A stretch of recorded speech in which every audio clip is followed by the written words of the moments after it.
Sa kabila ng paghahanda ng ilang Kapuso stars para sa GMA New Year Countdown bukas, nilinaw ng isang host ng event na si Alden Richards na walang katotohanan ang balitang may mystery girlfriend siya.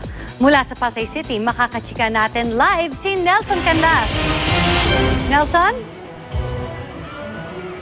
Year rehearsals pa lang dito sa lipad sa 2017 The GMA Kapuso Countdown ay mainit ang pagtanggap ng mga manonood sa ating mga Kapuso stars.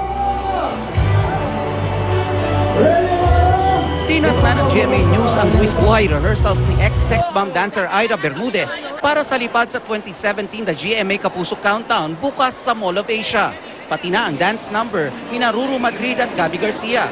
Para sa kanila, tila panata na raw pagtatrabaho sa pagpasok ng bagong taon. Para salubungin lahat ng blessings and maging thankful sa lahat na nangyari sa past year.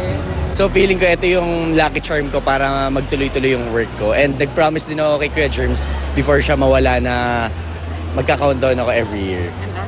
Makikisaya rin bukas ang iba pang Kapuso stars tulad ni Andrea Torres, Betong Sumaya, Ken Chan, Ivan Dorschner at marami pang iba.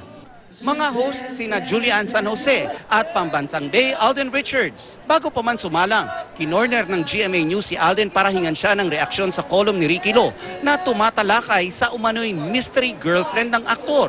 Naging seryoso ang tono ng Pambansang Bay. Nagulat daw kasi ang kanyang pamilya nang lumabas ang issue.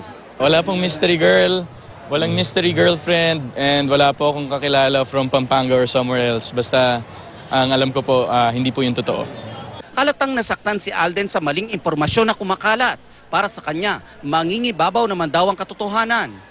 Christmas Eve daw, binisita mo tong mystery girl. Ano ba Yun, ito? nung Christmas Eve po, kasama ko po yung family ko sa bahay. From the vacation time ng 21 to 30, ngayon po, never po akong nagpunta ng Manila. Nagpunta lang po ako ng Manila nung 24 to visit yung restaurant ko po. May naglabas, di ba, na blurred yung photo?